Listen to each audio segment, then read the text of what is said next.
Welcome to JK Tells a Story, where real-life dramas unfold. Sit back and enjoy today's tale.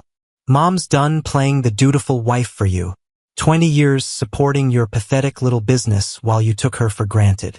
Of course she needs pleasure from a real man, and she chose Uncle Brandon because he makes her feel desirable and he's always around. Honestly, I wish he was my dad instead of a loser like you. I froze under the hood of my pickup. Engine grease coating my hands, heart hammering against my ribs. 23 years of marriage, and this is how I find out. Not from my wife Catherine directly, not from catching them in bed, but from my own flesh and blood throwing it in my face like yesterday's garbage. The garage door was cracked open just enough for me to see into our kitchen through the window.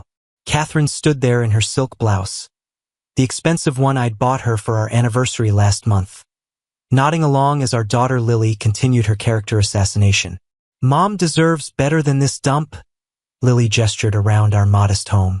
Brandon has that nice apartment downtown, drives a decent car, actually takes care of himself. Dad's just pathetic. Catherine's voice was softer, but it carried. Lily, honey, it's complicated. Your father and I.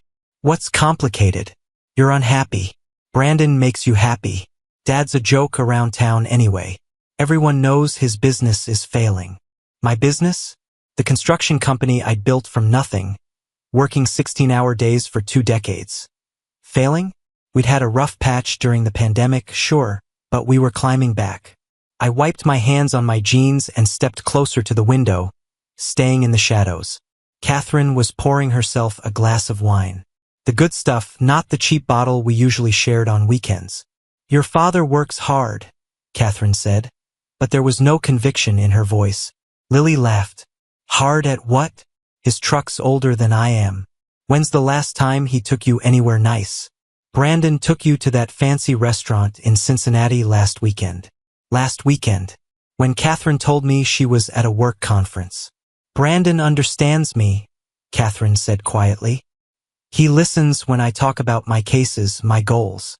Your father just grunts and changes the channel. I thought about all those evenings when Catherine came home from her paralegal job chattering about legal briefs and office politics. Maybe I had tuned out. After spending all day dealing with contractors and building permits, the last thing I wanted was more talking. But my brother Brandon, he listened. Plus, Brandon's not going bald, Lily added with a cruel giggle. I unconsciously ran my hand through my thinning hair. 45 years old. And yeah, I wasn't the guy Catherine married fresh out of high school. But hell, she wasn't 17 anymore either. Lily, please. Your father isn't a bad man. We're different people now. Whatever. I'm just saying if you're going to divorce him anyway, do it before my senior year. I don't want the drama affecting my college applications. Divorce. The word hit me like a sledgehammer to the gut. I backed away from the window, my work boots crunching on the gravel driveway. My hands were shaking. From rage or shock, I couldn't tell. Maybe both. Brandon, my little brother, the golden boy who'd waltzed through life without a care. Never married, no kids, spending his money on himself. He managed some fancy restaurant downtown, always had cash to flash around, always had some new story about his latest conquest. And now his latest conquest was my wife. I sat on my toolbox, staring at the half-assembled engine in front of me. This old pickup had been my dad's. I'd been restoring it for 3 years, working on it whenever I needed to think. Now it felt like a monument to everything wrong with my life. Old, broken, needing constant repair. The kitchen light went out. I heard Lily's footsteps on the stairs, then Catherine's softer tread heading to our bedroom. Our bedroom, where she'd been lying next to me every night, probably thinking about Brandon. How long had this been going on? Months? Years? I pulled out my phone and scrolled through recent calls. Catherine had been getting a lot of late-night work calls lately. Funny how they always seemed to happen when I was in the shower or outside working. My thumb hovered over Brandon's number. Part of me wanted to call him right now, scream at him, demand answers.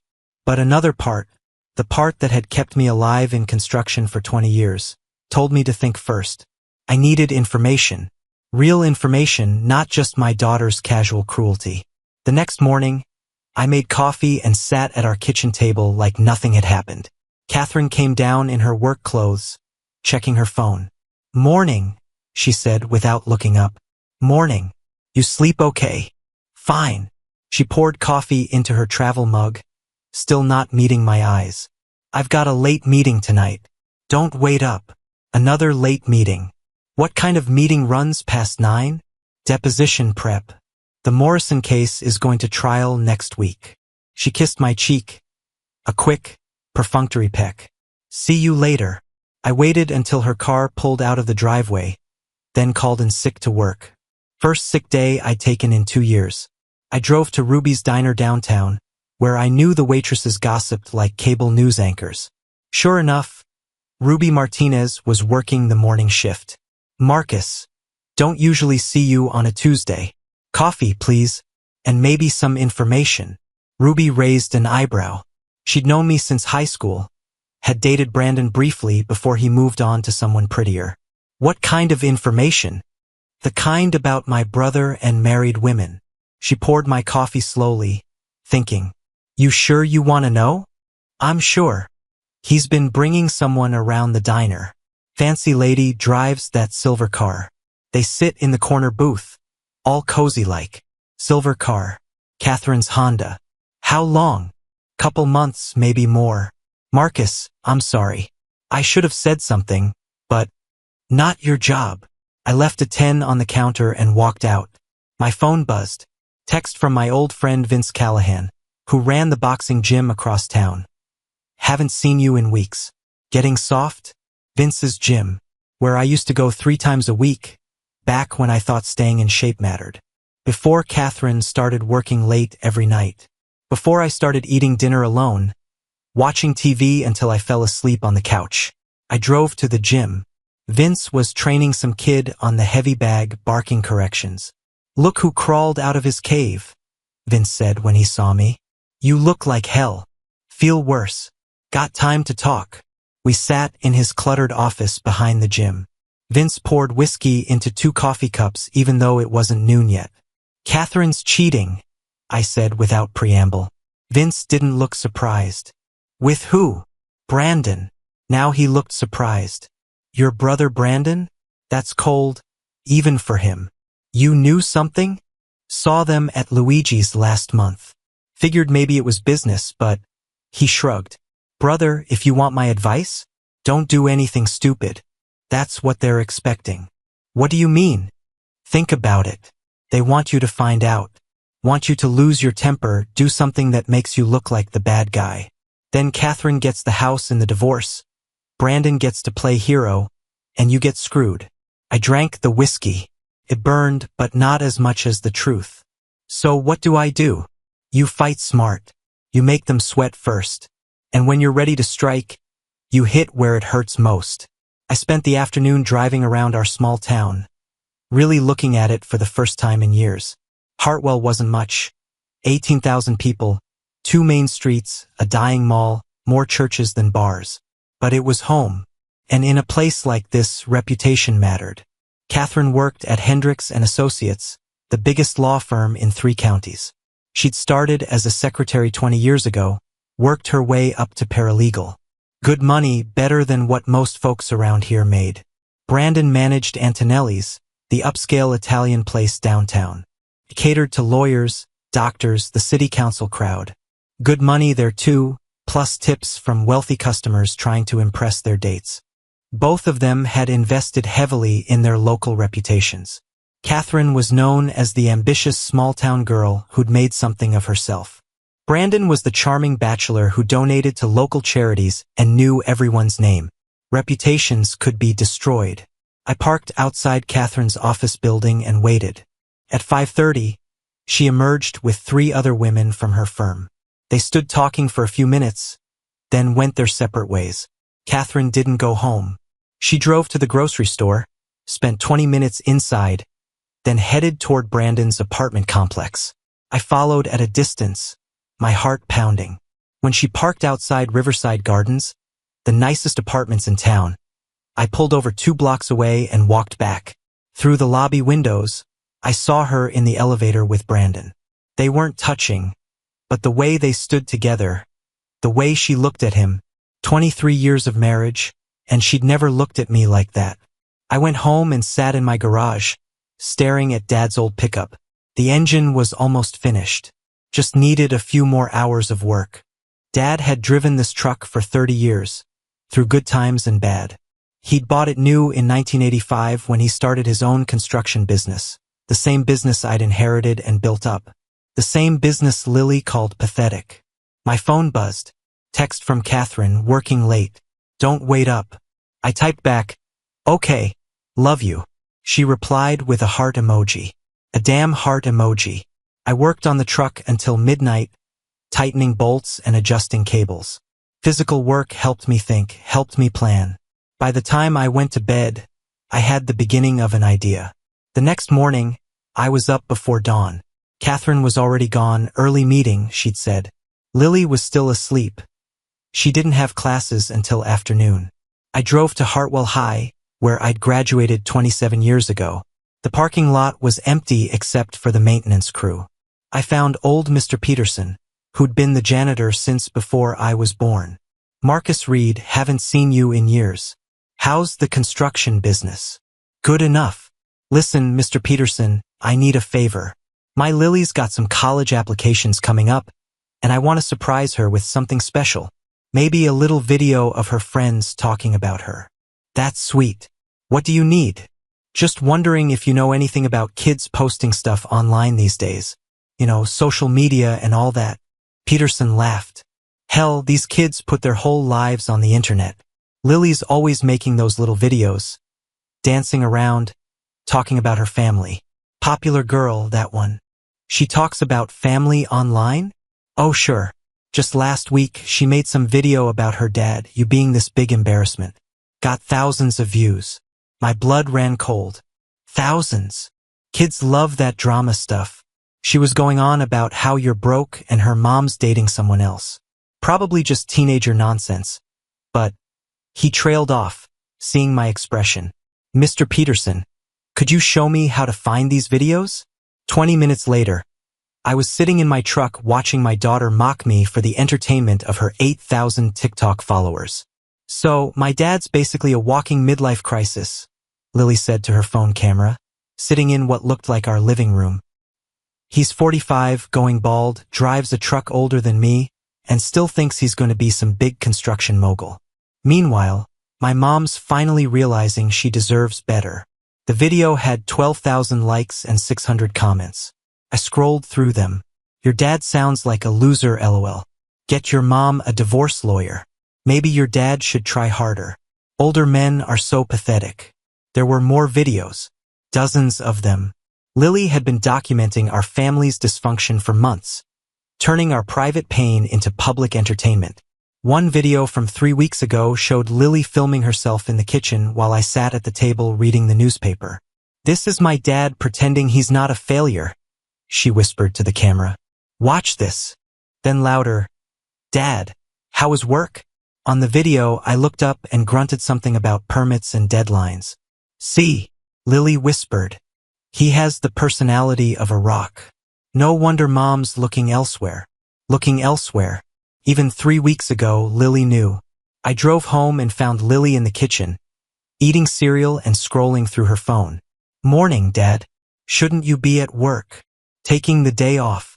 We need to talk. About what? I set my phone on the table, opened to her TikTok account. About this. Lily's face went white, then red. You have no right to spy on me. Spy? Lily, you posted this publicly. 12,000 people have seen you call me a failure. Well, if the shoe fits. Stop. My voice was quiet, but something in it made her shut her mouth. How long have you known about your mother and Brandon? I don't know what you're talking about. Don't lie to me. Not after what you said last night in the kitchen. Lily's defiance crumbled.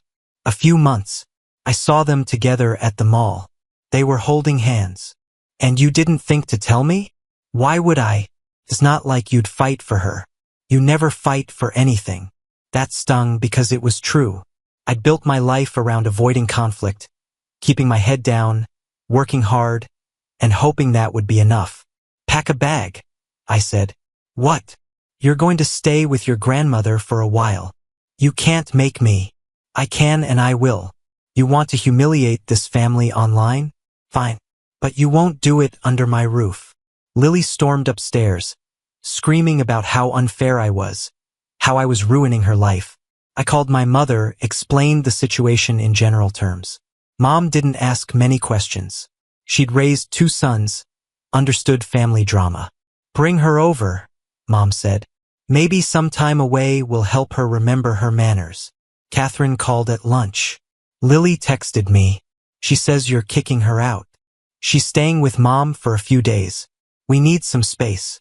Marcus, what's going on? You're acting strange. Strange? How? Distant. Angry. Did something happen? You tell me, Catherine. Did something happen? A long pause. I don't know what you mean. I think you do. Come home after work. We need to talk.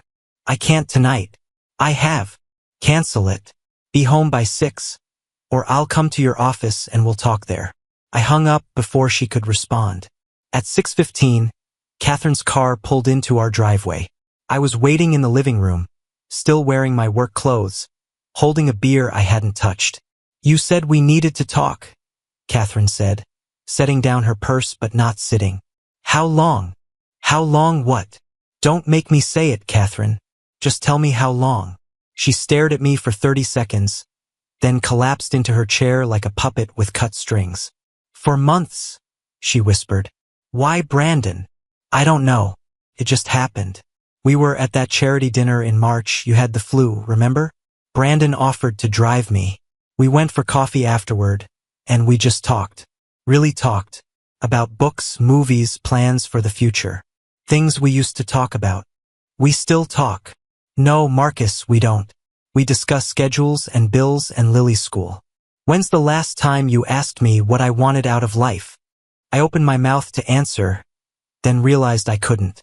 I'm 43 years old, Catherine continued. I've spent half my life raising Lily and supporting your business. I love you, but I'm not in love with you anymore. I haven't been for years. So you decided to sleep with my brother instead of talking to me about it? Catherine flinched. It wasn't supposed to happen like this. How was it supposed to happen? Were you planning to ask for a divorce? Or just keep sneaking around indefinitely? I was going to tell you after Lily graduated, started college. I didn't want to disrupt her senior year. Too late for that. She's been broadcasting our business to the internet for months. I showed Catherine the TikTok videos, watched her face crumble as she saw our daughter mocking me, talking about the affair like it was a TV show. Oh God, Catherine whispered. I didn't know she was doing this. She says she's been covering for you, helping you lie to me. That's not true. I never asked her to lie. But you didn't tell her not to. Catherine was crying now, mascara streaking down her cheeks. Marcus, I'm sorry. I never wanted to hurt you like this. But you did hurt me. Every day for 4 months you came home and lied to my face. You made me feel crazy for being suspicious. You let our daughter think I'm pathetic while you played house with my brother. What do you want me to say? I want you to say you'll end it. I want you to say we can fix this. Catherine looked at me for a long moment. I can't. Can't or won't. Both. Marcus, I'm leaving you. I filed for divorce yesterday. The room spun. Yesterday. I was going to tell you this weekend, but then Lily texted about staying with your mother, and I thought maybe you already knew. You filed for divorce and didn't tell me. I was trying to find the right way, the right time. I stood up, paced to the window, looked out at our neighborhood. Mrs. Henderson was walking her dog. The Kowalski kids were playing basketball in their driveway. Normal people living normal lives, not having their world implode on a Thursday evening. What happens now? I asked. My lawyer says we should be able to work out a settlement without too much drama. The house, your business, custody of Lily until she turns 18. Your lawyer. Like this has all been planned out. Marcus, please. I'm trying to be fair. Fair would have been honesty. Fair would have been counseling or therapy or at least a conversation before you started sleeping with my brother. Catherine stood up. I'm going to stay at Brandon's tonight. We can talk more tomorrow when you've had time to process. Process? Catherine, you just told me you're divorcing me and moving in with my brother. What exactly am I supposed to process? That maybe this is for the best. Maybe we'll both be happier apart. After she left, I sat in my empty house and drank the rest of the beer. Then I drank 3 more. Then I called Vince. She filed for divorce, I said without preamble. Crap. You okay? No, Vince. I need your help. Whatever you need. I need to learn how to fight dirty. Vince was quiet for a moment. You sure about this? Once you go down that road. They started this war. I'm just going to finish it. All right. Come to the gym tomorrow morning. Early. And Marcus. Yeah. Don't do anything stupid tonight. Whatever you're thinking. Sleep on it first. I hung up and looked around my house. 23 years of marriage. And what did I have to show for it? A cheating wife, a daughter who hated me, and a business that was apparently failing according to the town gossip. Maybe they were right. Maybe I was pathetic. But I didn't have to stay that way. The next morning, I was at Vince's gym before sunrise. He had coffee waiting and a serious expression. Tell me what you're thinking, he said. I'm thinking Catherine and Brandon want to humiliate me publicly, destroy my reputation, take my house and my kid. I'm thinking they've been planning this for months while I worked myself to death trying to keep our family together. Okay, and what do you want to do about it? I want them to lose everything. I want them to hurt the way they hurt me. I want everyone in this town to know what kind of people they really are. Vince nodded slowly. That's good. Anger's useful if you control it. But you've got to be smart. You can't just walk into Brandon's restaurant and punch him in the face. Why not? Because then you look like the crazy ex-husband, and they look like the victims. You've got to think bigger. Vince had been a Marine before he came back to Hartwell and opened the gym. He understood strategy, patience, the long game. First thing, he said, you need information. Real information. When are they together? Where do they go? Who knows about the affair? Who's helping them? Who's covering for them? How do I get that? You ask around. Carefully. People love to gossip, especially when they think they're helping someone. You'd be surprised what bartenders and hairdressers know. Over the next week, I became a detective. I talked to waitresses, mechanics, shop clerks, anyone who might have seen Catherine and Brandon together. I learned they'd been to 3 different restaurants, a hotel in the next town over, and a cabin on Lake Erie that belonged to Brandon's friend. I learned that Catherine's best friend, Amanda Morris, knew about the affair and had been covering for her. Amanda worked at the bank where Catherine and I had our accounts. I learned that Brandon had been bragging to his buddies about stealing my wife. Most importantly, I learned that almost everyone in town either knew or suspected what was happening. I was the last to know, and that made me look like either an idiot or a coward. Neither was acceptable. On Friday night, I drove to Antonelli's. Brandon was working, charming customers, playing the perfect host. He saw me walk in and his face went pale. Marcus, what are you doing here? Can we talk outside? Brandon looked around the restaurant, probably hoping one of his staff would bail him out. But it was late, and most of the customers were finishing their meals. Sure. Give me 5 minutes. I waited in the parking lot, hands in my pockets, trying to look casual. When Brandon came out, he was all false bravado and fake concern. Look, Marcus, I know this is awkward. Awkward? You're sleeping with my wife and you think it's awkward. Catherine and I didn't plan for this to happen. It just what? You just accidentally ended up in bed with my wife. Brandon's jaw tightened. You don't understand the situation. Explain it to me. Catherine's been unhappy for years. You know that, right? She feels trapped, ignored, taken for granted. She deserves better than coming home to a guy who barely acknowledges she exists. So you decided to give her better. I decided to give her what you couldn't. Tension, conversation, romance. When's the last time you took her anywhere nice? When's the last time you told her she was beautiful? The worst part was that he wasn't wrong. I had gotten lazy, complacent. I'd assumed that working hard and providing for my family was enough. You're right, I said. I could have been a better husband. Brandon looked surprised. Okay, good. Maybe we can work this out like adults.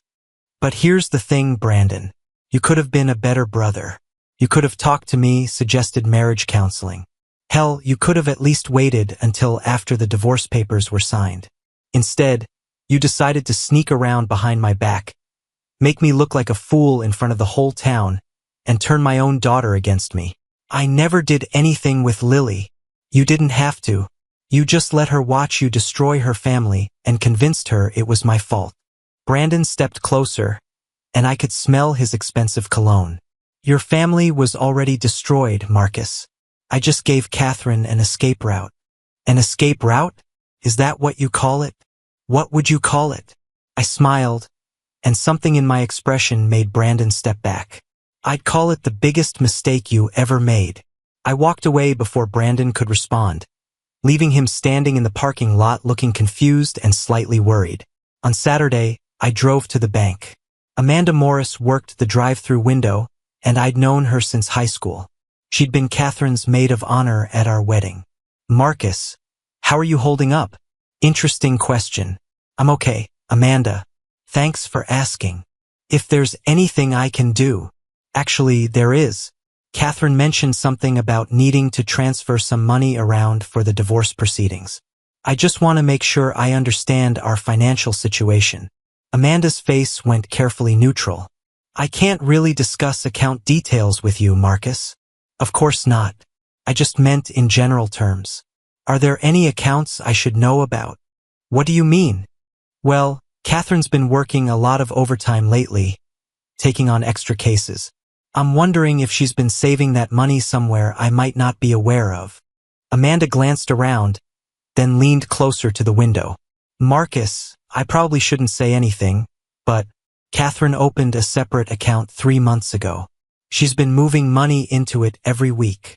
3 months ago, right around when the affair started. How much money? I can't tell you exact amounts, but it's substantial. And there's something else. What? Brandon's been making deposits into that account too. Large ones. My hands tightened on the steering wheel. Thanks, Amanda. I appreciate the heads up. Marcus, be careful. Okay? I know this is hard, but don't do anything you'll regret. That evening, I called Lily at my mother's house. Dad, is everything okay? I'm fine, sweetheart. I wanted to apologize for sending you away like that. You didn't deserve to get caught in the middle of this mess. It's okay. Grandma's been telling me stories about when you and Uncle Brandon were kids. Good stories, I hope. Some of them. Dad, can I ask you something? Sure. Are you and Mom really getting divorced? Looks that way, honey. Is it because of Uncle Brandon? I closed my eyes. Partly. But it's complicated, Lily. Your mom and I, we grew apart. That's on both of us. But Uncle Brandon shouldn't have gotten involved, right? I mean, that's what Grandma says. What else does Grandma say? That Uncle Brandon always wanted what you had. Your business, your family. She says when you were kids, he used to break your toys just so you couldn't play with them anymore. That sounded like my mother. She'd never liked Brandon much. Thought he was spoiled and selfish. Lily, those videos you made. I know. I'm sorry, Dad. I was angry, and I don't know what I thought. You thought I was weak, that I wouldn't fight back. Yeah. Well, you might be surprised. On Sunday, I went to church for the first time in months. Not because I was feeling particularly religious, but because I knew half the town would be there, including Catherine's boss, Mr. Hendricks. Hendricks was a good man, ran a clean law firm, valued his reputation in the community. He was also old-fashioned about certain things, like infidelity. After the service, I approached him in the parking lot. Mr. Hendricks, good sermon today. Marcus, good to see you. I heard about the divorce. I'm sorry. Thank you. Actually, I was hoping to ask you about something. Catherine's been working a lot of overtime lately, staying late for depositions and such. I just want to make sure she's not overdoing it. Hendricks looked confused. Overtime? Marcus, Catherine hasn't worked overtime in months. In fact, she's been leaving early most days. Really? She told me she had late meetings. Not with us. Hendricks paused. Marcus, is everything all right? I'm starting to think it's not.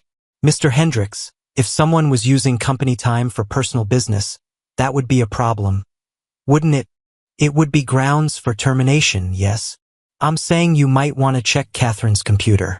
Her browser history, her emails. I think you'll find she's been conducting a very personal relationship on company time. Hendricks's face hardened. That's a serious accusation. Yes, sir, it is. Monday morning, I got a call from Vince. You need to get down to the gym. Now. What's wrong? Brandon's here. He wants to talk to you.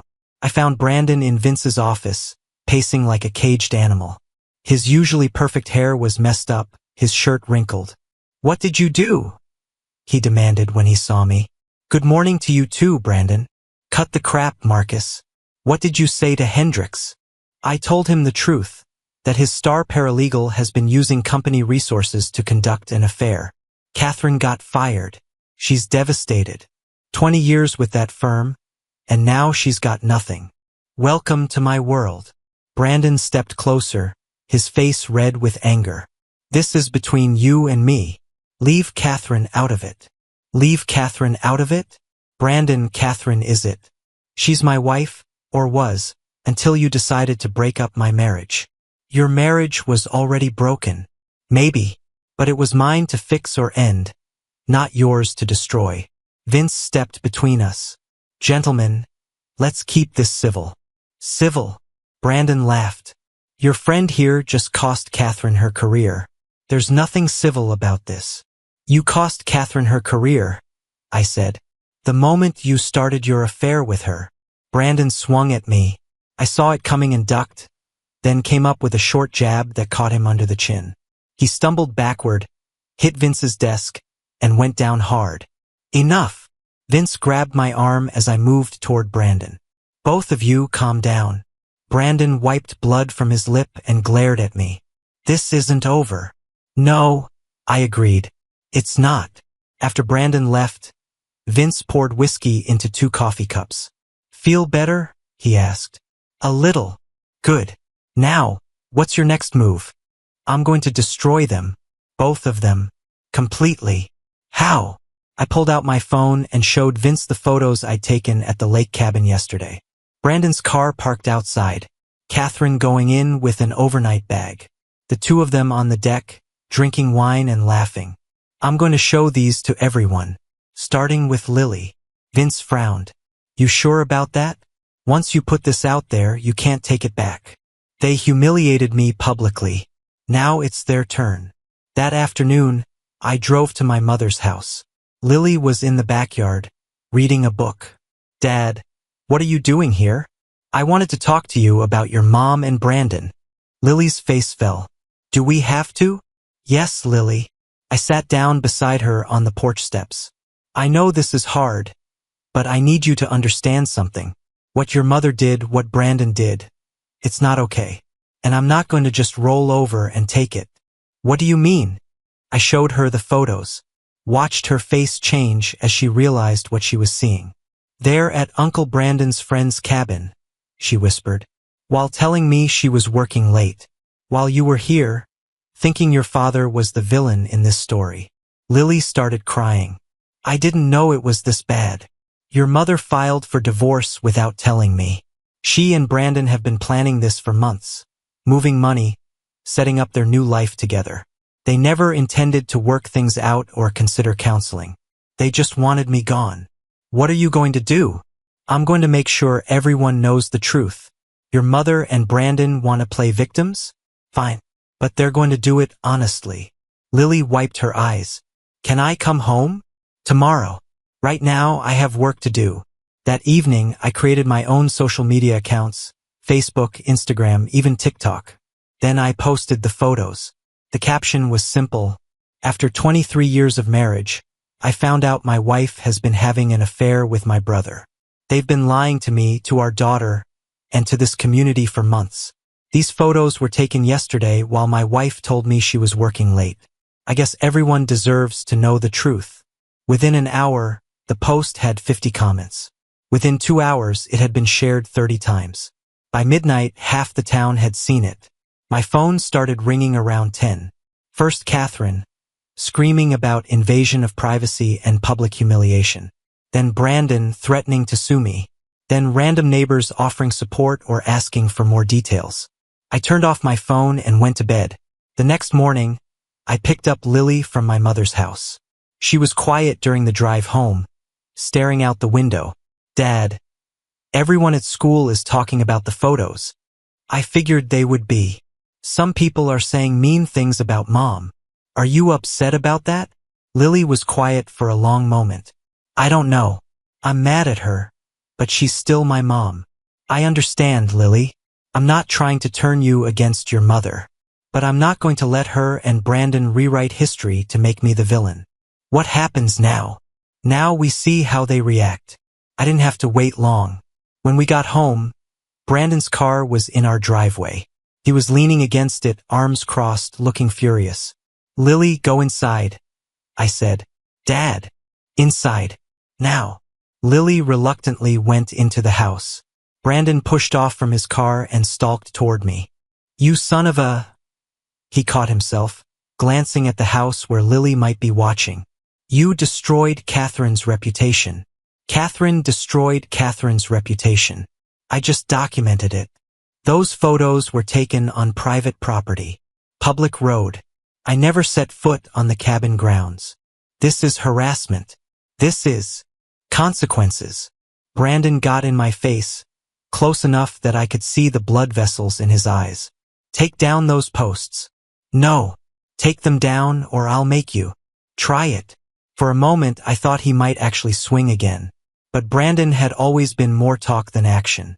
He stepped back, straightening his shirt. You think you've won something here?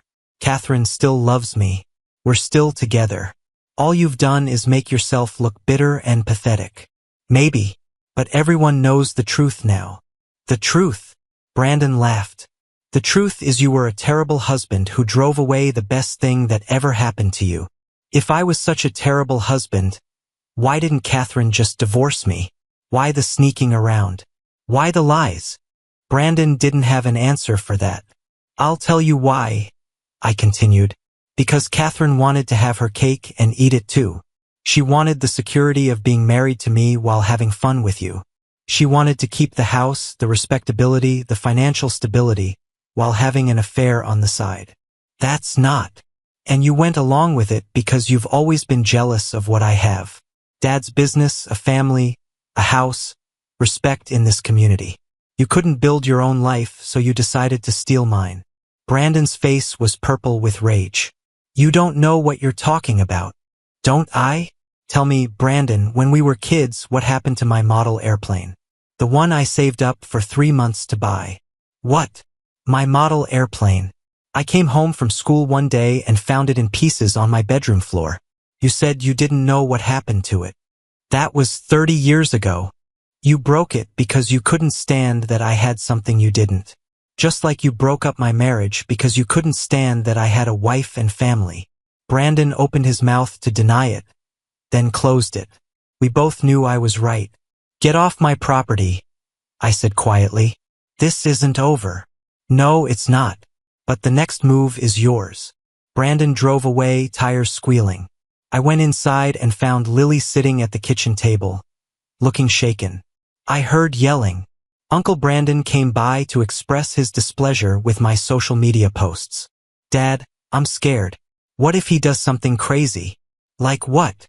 I don't know. Hurt you? Hurt us. I sat down across from her. Lily, your uncle is a lot of things, but he's not violent. He's a coward who preys on people weaker than him. The worst he'll do is run his mouth. What about Mom? What about her? Is she really not coming home? I looked at my daughter. My smart, beautiful, confused daughter who'd been caught in the middle of this mess, and felt my heart break a little. I don't think so, honey. She made her choice. But what if she changes her mind? What if she wants to work things out? Do you want her to?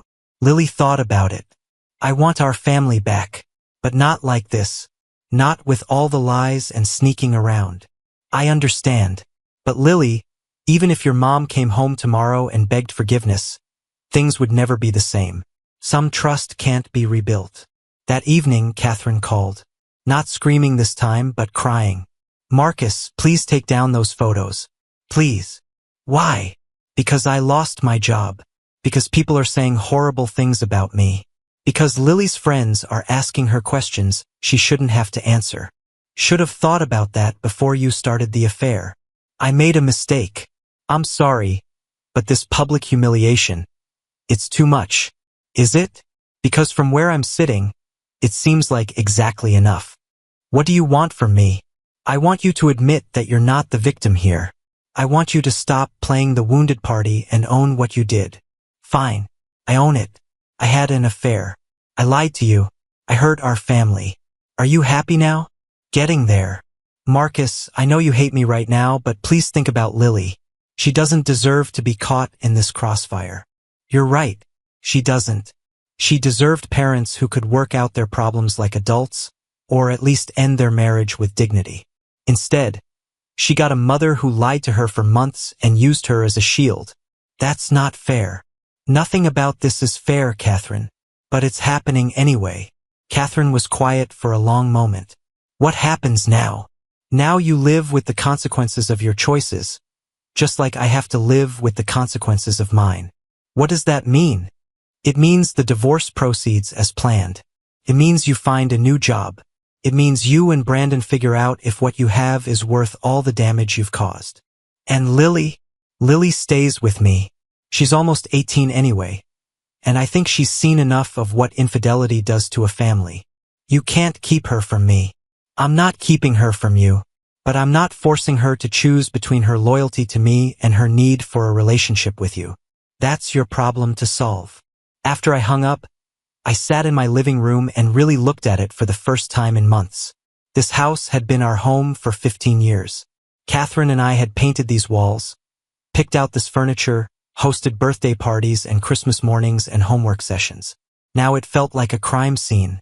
The next few days brought a parade of visitors. Some were supportive neighbors who'd always liked me, friends from work who thought Catherine and Brandon had crossed a line. Others were curious, wanting details and gossip to share at their own dinner tables. But the most interesting visitor was Mrs. Patterson from down the street. She was 85 years old, had lived in the neighborhood longer than anyone, and knew everyone's business. Marcus, she said, sitting in my kitchen with a cup of coffee. I need to tell you something. What's that, Mrs. Patterson? Your brother's been sniffing around other people's marriages for years. Mary Kowalski, 3 houses down.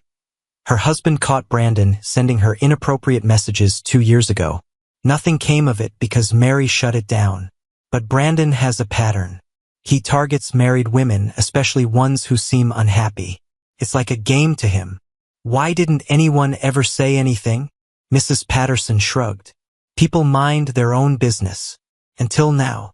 What's different about now? You fought back. Most men just slink away when something like this happens. They move out, pay their alimony, and disappear. You made it public. You made it their problem too. That evening, I got a call from Antonelli's. Brandon had been fired. Apparently, several female employees had come forward with stories of inappropriate behavior after my photos went viral. The restaurant couldn't afford the bad publicity. I felt a small surge of satisfaction, followed immediately by guilt. Was I becoming the kind of person who took pleasure in other people's suffering? Then I remembered Brandon's smug face when he told me Catherine deserved better than me, and the guilt faded. On Friday, exactly 1 week after I'd posted the photos, I got a visit from the police. Officer Martinez, who'd gone to high school with Brandon and me. Marcus, I need to ask you about some allegations. What kind of allegations? Brandon filed a harassment complaint. Says you've been following him, threatening him, interfering with his employment. I laughed. Did he mention the part where he was sleeping with my wife? That's not illegal, Marcus. Harassment is. Have I broken any laws, Martinez? Taking photos of people without consent. On a public road of people on a deck visible from that road? Pretty sure that's legal. Martinez sighed. Look, I'm not here to arrest you. I'm here to tell you to back off. Whatever you're doing, stop. Move on with your life. I am moving on. I'm just doing it publicly. Marcus, your wife had an affair with your brother. She lied to you for months, humiliated you in front of the whole town, and filed for divorce without even trying to work things out. When you finally fought back, suddenly you're the bad guy. Nobody's saying you're the bad guy, but this public thing, it's not healthy. For you or for Lily. Lily's fine. She's actually doing better now that she doesn't have to keep her mother's secrets anymore. After Martinez left, I called Vince. Police came by. I said, about what? Brandon filed a harassment complaint. Are you harassing him? I posted some photos and told the truth. If that's harassment, then yeah, I guess I am. Marcus, maybe it's time to dial it back a little. You made your point. Did I? Because Brandon still has his apartment, his savings, his freedom. Catherine's unemployed, but she'll find another job. Where's the real consequence? What do you want, brother? Blood. I want them to lose everything. The way I lost everything. You didn't lose everything. You've got Lily, your business, this house. My marriage is over. My family is destroyed. My daughter spent months thinking I was a pathetic loser. My own brother stabbed me in the back. Yeah, Vince. I lost everything that mattered. Vince was quiet for a moment. What's your endgame here? I don't know yet, but I'll know it when I see it. That weekend, Lily had her first college interview. She'd applied to 3 schools, all of them expensive, all of them requiring substantial financial aid or parental support. How did it go? I asked when she got home. Good, I think. But Dad, they asked about my family situation. Apparently, my TikTok videos are more famous than I thought. What did you tell them? The truth. That my family is going through a divorce and I made some poor choices in how I dealt with it. The interviewer seemed understanding. Good. Dad, can I ask you something? Sure. Are you ever going to forgive Mom? I thought about it. I don't know, Lily. Forgiveness isn't something you decide to do. It's something that happens to you or it doesn't. Do you want to forgive her? I want to stop caring about her. I want to wake up one morning and not think about what she did or where she is or who she's with. That's not the same as forgiveness, but it might be better. What about Uncle Brandon? Brandon's different. Your mother. She was unhappy and she made some bad choices. But Brandon knew exactly what he was doing. He wanted to hurt me, and he did. So you're going to keep hurting him back? Until he learns that actions have consequences. On Monday, I got a call from Catherine's lawyer. Mr. Reed, we need to discuss the divorce settlement. What about it? My client is willing to waive any claim to your business assets in exchange for a quick, uncontested divorce. What's the catch? No catch. She just wants this to be over. And the house. She'll sign it over to you. She just wants her personal belongings and her car. It was a good deal. Better than I'd expected. So why did I feel like I was being set up? I'll think about it, I said. Mr. Reed, I should mention that my client is also willing to make a public statement taking full responsibility for the affair. If that would help your social media situation. There it was. Catherine wanted me to stop posting about her.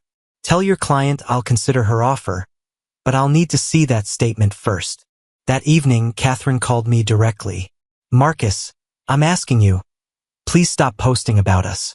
Please. Why? Finally tired of being famous. I'm tired of not being able to go to the grocery store without people staring at me. I'm tired of Lily getting questions at school. I'm tired of living like this. How do you think I felt for 4 months while you were lying to me? I know. I'm sorry. I'm so sorry. But this has to stop. Does it? Please. I'll give you everything in the divorce. The house, the cars, custody of Lily. Just please stop making this public. And Brandon? What about Brandon? What about him? Does he get to walk away from this with just a slap on the wrist? Marcus, Brandon lost his job. His reputation is ruined. He's talking about leaving town. Good. Please. Enough is enough. I thought about it. Catherine was offering me everything I could reasonably want in the divorce. Brandon was fleeing town in disgrace. My social media posts had served their purpose. But something still didn't feel finished. I'll stop posting, I said finally. But I'm not taking down what's already there. Fine. Thank you, Marcus. Yes, when you write that public statement, make sure you mention that Lily had nothing to do with this. She was just a kid caught in the middle. Of course. After I hung up, I sat in my kitchen and tried to figure out why I didn't feel satisfied. I'd won, hadn't I? Catherine was giving me everything. Brandon was leaving town. Everyone knew the truth about what had happened. So why did I feel empty? The next morning, I drove to the lake cabin where I'd taken the photos. It belonged to Brandon's friend, Dave Fletcher, who I'd known since high school. Dave was working on his dock when I pulled up. Marcus, wasn't expecting to see you here. Hey Dave, nice place. Thanks. Dave looked uncomfortable. Look, about Brandon and your wife. I didn't know they were using my cabin. If I'd known, you would have stopped them. Hell yes, that's not what this place is for. I believed him. Dave was a straight shooter. Always had been. Brandon ever bring other women here? I asked. Dave hesitated. Why? Just curious. A few over the years. Always married ones, though I didn't know it at the time. How many, Dave? What's this about? How many? 3 or 4. Maybe more. Marcus, Brandon told me they were separated or divorced or, I don't know. I never asked too many questions. 3 or 4. Maybe more. Mrs. Patterson had been right about Brandon having a pattern. Dave, do you have names? Why would you want names? Because I think some husbands deserve to know the truth. Dave stared at me for a long moment. You're not going to let this go, are you? Would you? He disappeared into his cabin and came back with a notebook. Brandon always signed the guest book when he used the place. Most of the women did too. I flipped through the pages. Brandon's signature appeared dozens of times over the past 3 years. Almost always accompanied by a woman's signature. Some names I recognized married women from town. Others I didn't. Dave, can I take a picture of this? I don't know, Marcus. This feels like it could get messy. It's already messy. I'm just making sure everyone knows how messy. Dave reluctantly let me photograph the relevant pages. Then I drove home and started making phone calls. The first call was to Derek Hoffman, whose wife Rebecca had signed the guest book 6 times over the past year. Derek, it's Marcus Reed. I need to talk to you about something. By the end of the week, I'd contacted 5 husbands. 3 of them already suspected their wives were cheating. 2 had no idea. All of them wanted to know more. I organized a meeting at Vince's gym on Saturday night. 6 men whose wives had been involved with my brother plus Vince and me. Gentlemen, I said, looking around the circle of folding chairs, I think we all have a problem. Derek Hoffman was the first to speak. Rebecca's been lying to me for 8 months, saying she was visiting her sister in the city. Linda told me she was taking art classes, said Michael Torres. Turns out the only art she was learning was how to sneak around. Each man had a similar story. Brandon would meet their wives at social events, be charming and attentive, then gradually escalate to private meetings and eventually affairs. He convinced them their husbands didn't appreciate them, that they deserved better, that what they were doing wasn't really wrong because their marriages were already over. So what do we do about it? Asked Derek. We make sure everyone knows what kind of man Brandon Reed really is, I said. We tell our stories. All of us. Publicly. Michael Torres shook his head. I'm not dragging my family through that kind of humiliation. Your family's already humiliated, I said. The only question is whether you're going to let Brandon get away with it. Marcus is right, said Derek.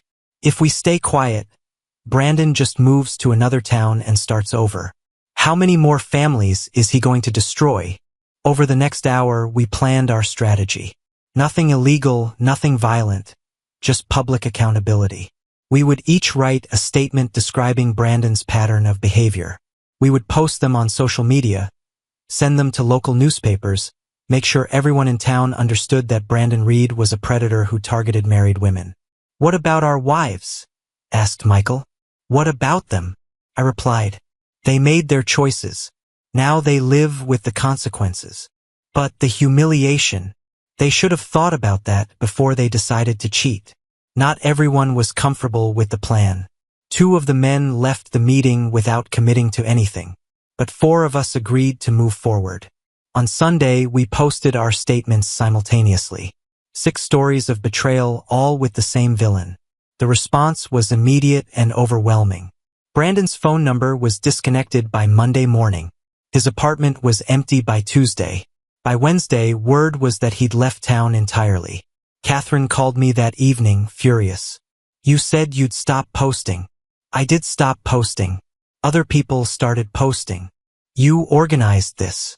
I shared information. What they did with it was their choice. Marcus, this is too much. Brandon's gone. Isn't that enough? Is it enough for you? What do you mean?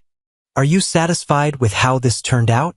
You got to have your affair, got caught, lost your job, lost your reputation, and your boyfriend fled town rather than face the consequences. Is that the happy ending you were hoping for? Catherine was crying. I never wanted it to end like this. How did you want it to end? I thought maybe we could work something out. All 3 of us. Like adults. I laughed. All 3 of us? Catherine, you were sleeping with my brother. There was never going to be a scenario where we all sat around the dinner table like one big happy family. I loved him. You loved the excitement. You loved feeling desired. You loved having a secret. But love, real love, doesn't sneak around and lie and destroy families. And what you're doing now, is this love? No, this is justice. It's revenge. Sometimes they're the same thing. The next few weeks were quiet. Catherine moved back to her parents' house, 2 towns over. The divorce papers were finalized without drama. Lily started her senior year of high school with her head held high, no longer carrying her mother's secrets. I went back to work, took on some new projects, even hired an extra crew member. Business was actually better than it had been in months. Apparently, being the wronged husband in a public scandal made me sympathetic to potential customers. But I still felt empty, hollow, like I'd won a war but lost myself in the process. One evening in October, Lily found me sitting in the garage, staring at Dad's old pickup. The engine was finished, had been for weeks, but I hadn't bothered to start it. Dad, you okay? Just thinking about your mom. About a lot of things. Lily sat on the workbench beside me. Do you miss her? I thought about it honestly. I miss who I thought she was. I miss the life I thought we had. But the real Catherine, the one who could lie to my face for months? No, I don't miss her. Do you regret what you did? The photos, the posts, all of it. Sometimes. I feel bad for your mom, even though I'm still mad at her. And I feel bad for the other women too. They made mistakes, but they're not the villain in this story. Are you? I looked at my daughter, smart, thoughtful, trying to make sense of an adult world that probably seemed crazy and cruel. I don't know, Lily. Maybe we're all villains in our own story. Or maybe there are just no heroes. That night I couldn't sleep. I kept thinking about what Lily had said, about heroes and villains and the messy space in between. I thought about Catherine, living with her parents at 43, starting over with nothing. I thought about the other wives trying to rebuild their marriages or facing their own divorces. I thought about their kids watching their families implode. And I thought about Brandon, wherever he was, probably telling himself he was the victim of a vindictive ex-brother. At 3 in the morning, I got up and went to the garage. I turned the key in Dad's pickup, and the engine roared to life on the first try. 20 years of work, and it finally ran like it was supposed to. I drove through the empty streets of Hartwell, past the houses where I'd grown up, past the school where I'd met Catherine, past the church where we'd gotten married.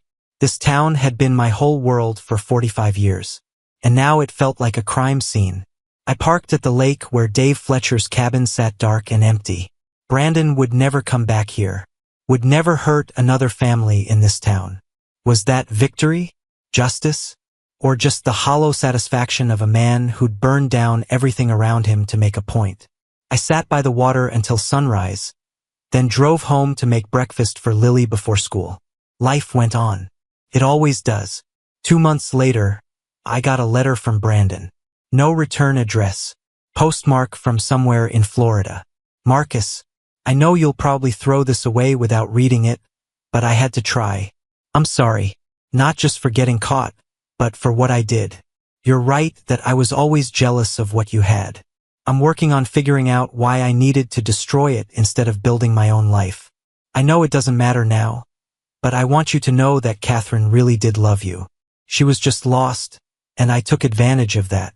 I hope someday you can forgive us both. Brandon. I read the letter twice, then put it in the kitchen drawer with the other mail. I never answered. Lily was accepted to her first-choice college with a partial scholarship. The rest would come from student loans and my savings. The money Catherine had been squirreling away for her new life with Brandon ended up paying for Lily's education instead. Dad, Lily said on graduation day, I know this year was horrible, but I learned something important. What's that? I learned that families aren't perfect. People make mistakes, sometimes huge ones, but that doesn't mean you stop fighting for what matters. And what matters? Truth, loyalty, standing up for yourself, even when it's hard. That summer, Lily left for college. I helped her move into her dorm room, met her roommate, took the obligatory photos. As I was leaving, she hugged me tight. Dad, I'm proud of you. For what? For not just disappearing when everything fell apart. For fighting back. For showing me that you don't have to be a victim just because someone hurts you. I drove home to an empty house and sat in my kitchen, looking at 23 years of memories. Photos of birthdays and Christmases and family vacations. A life that had seemed perfect from the outside but had been rotting from within. I thought about calling Vince or driving to the gym or finding some other way to avoid the silence. Instead, I went to the garage and started working on a new project. A motorcycle I'd bought at an auction, thinking maybe it was time to try something different. As I worked, I realized something had changed. For the first time in months, I wasn't thinking about Catherine or Brandon or revenge. I was just working with my hands, fixing something broken, making it whole again. Maybe that was enough. Maybe that was victory.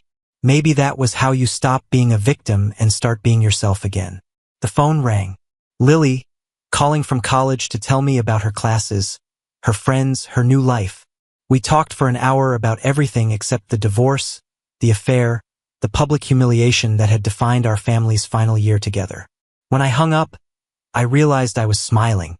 For the first time in a year, I was smiling. Outside, Mrs. Patterson was walking her dog. She waved and I waved back. Tomorrow I would go to work and build something. This weekend I would have lunch with Vince and maybe catch a movie. Next month I would visit Lily at college. I would live my life and it would be a good life because I had fought for it. They had called me the villain. I wore the title better than they ever wore their masks. Thank you for your viewing. See you next time. If you enjoyed this, subscribe to JK Tells a Story for more tales.